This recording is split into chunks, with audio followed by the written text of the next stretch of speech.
Sports Map Radio Network. Presented by Rocket Mortgage. Live from the O'Reilly Auto Parts Studios, here's Jake Asman. Let's talk MLB offseason. A lot happening. A lot has already happened this week. And for more on everything going on in baseball, we go out to the Progressive guest line right now. We bring on David Brown, who covers Major League Baseball for Ballys Sports. David, Jake Asman here in Houston. Appreciate the time as always. Thanks for being with us. Hi, Jake. I appreciate the call. Thanks for having me on. Absolutely. So let's start right here in Houston. Justin Verlander, a big story locally for the Astros, and obviously big story for a lot of big market teams that were in on trying to sign him. What did you make of the deal? It's a one-year deal, $25 million, but that second year is a player option, also for $25 million. So essentially, David, 2 years and $50 million for a guy that has thrown 6 innings in total the last 2 seasons. That's true. From that standpoint, it is a little iffy, a little risky. But, you're also talking about a guy. I think this is where maybe being his age and having this experience is something that sort of works in his favor. He knows his body. He's not going to do anything that's going to be, too outlandish. So even though obviously Tommy John is a huge deal as far as surgeries go, Verlander is a guy who he's gonna know what he's capable of. He's not going to push himself too hard, but also he's one of the best competitors out there. So, I'm sure it was kind of a downer for a bunch of teams. I know the Yankees were interested. I'm not sure about the Red Sox, but that he's going back to Houston is for a couple of years is good for them, and I think it's going to end up. The surgery was long enough ago that by the time we get to the playoffs next year, he should still be good to go. I mean, Verlander's just one of those guys. He's put in a lot of innings, but he was hard. Sort of a freak of nature. Good deal for Houston. David Brown is our guest, covers Major League Baseball for Ballys Sports. David, you look at Noah Syndergaard. Once he got 1 year and $21 million from the Angels, did that kind of just open your eyes to just the value that some of these pitchers are going to be able to get this offseason? Yeah, especially when you sort of compare how maybe the hitters aren't as valuable on the market as some of these pitchers can be. I mean, you look at what Noah can give, and it's that situation maybe a little bit more of a he's had lots of injury troubles through the years, and I'm a little. It's more of a leap of faith here that the Angels are making. Perry Manasian, the general manager, said, we kind of want to roll the dice that he's going to be healthy, and when he is, he's one of the best pitchers in the league. It's just we haven't seen Noah be all that healthy. It's not just the Tommy John, but other things as well. So I think that is you're definitely right. Getting that kind of money, at least even for 1 year, is eye-opening as far as what teams are going to be willing to spend, at least in the short term. Speaking of spending, David, obviously the Yankees are always looking to be aggressive when it comes to the offseason. Project their offseason. How do you think the Yankees are going to be shelling out money this time around? I feel like every year we say, well, this is the year that the Yankees are going to do it. And then they say, we're not going to, spend huge amounts of money this year because we're waiting for that year when, all the free agents are available, all the shortstops are available. We've heard that before. We thought that the Yankees were going to go over the luxury tax and all that good stuff. I think it's just a matter of will. It's hard to project the Yankees. I feel like they should be a team that, goes over that tax, but they don't end up doing it. So they maybe put some half measures together, and it's not like but they're certainly, they've got it's like a salary cap for them. So, which wasn't the original intention, but that's what the Yankees and some other teams are doing with the luxury tax and trying to stay away from it. So, they've said, or people have said, they're not going to spend all this money on, Carlos Correa at short. Carlos Correa does have some injury history with his back. That is something to be concerned about. But, still, I would expect the Yankees to at least come away with someone like Trevor Story playing shortstop. I would expect them to add, another starting pitcher. I don't know if it's Robbie Ray. That's a guy, too, that probably the Red Sox are going to be interested in. But they definitely need something like that. They have obviously very good depth, but they lack some great performances on the mound late in the season. So, and And of course, they had a lot of injuries on offense, but still, I think the Yankees are going to need to spend big money on at least one position player and at least one starting pitcher, and I think that's what we'll see. Whether it's something where we're going to be odd, I don't know, but there's certainly money to spend in the Bronx.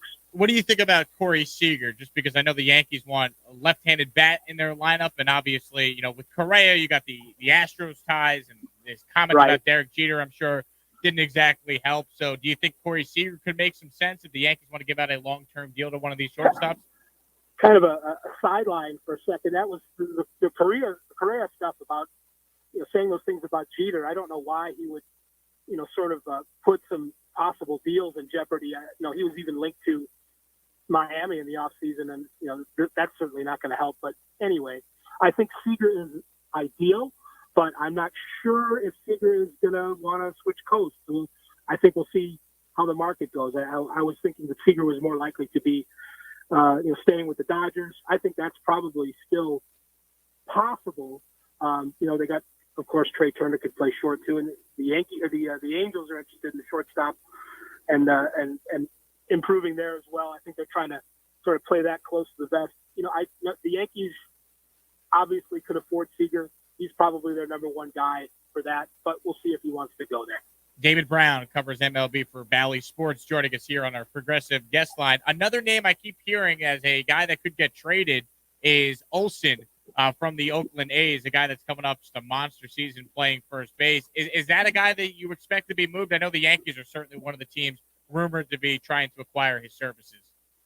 The Yankees have a couple of prospects that everybody's heard of, especially Jason Dominguez, who's really young. I can't see them moving him. It depends on how hard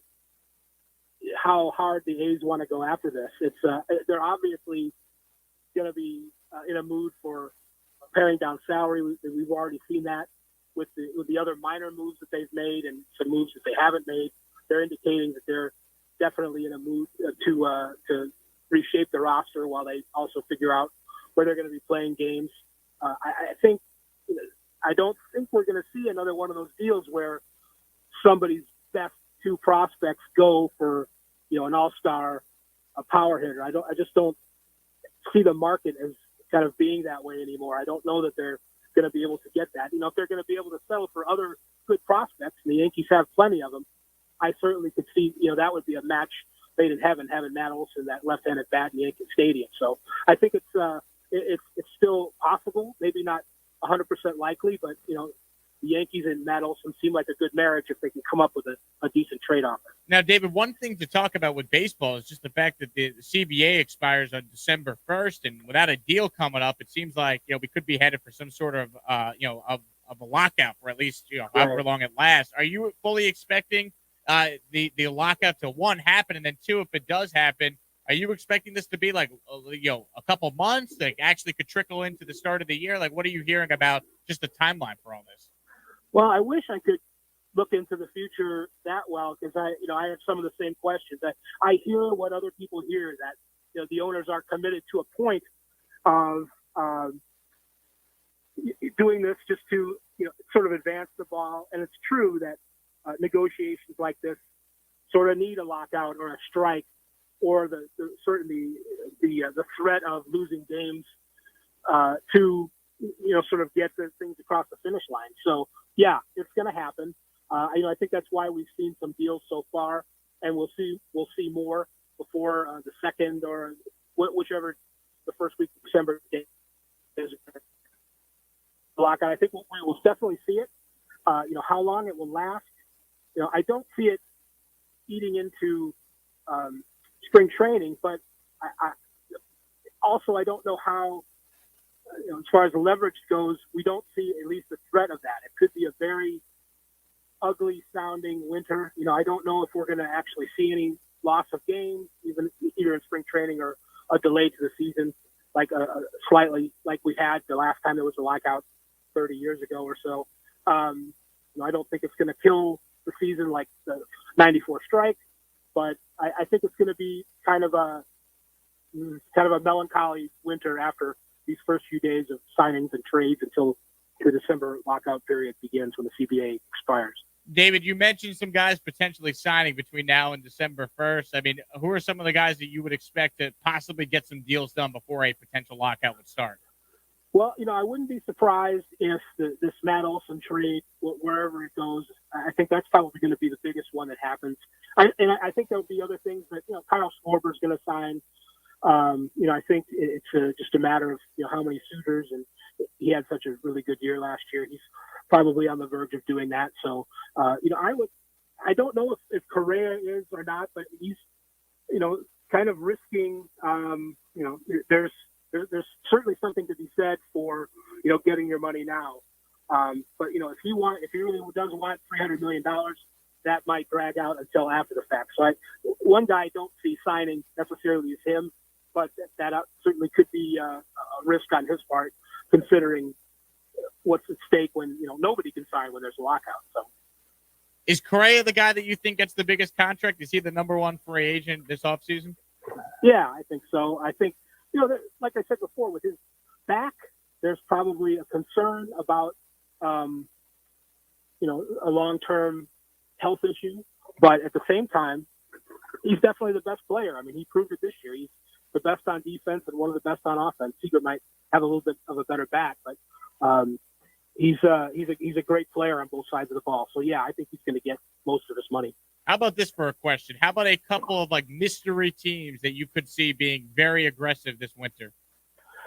Well, I mean, the Tigers kind of gave themselves away already in a sense that they're, interested in, building on the good second half, the good 3/4 of the season they had.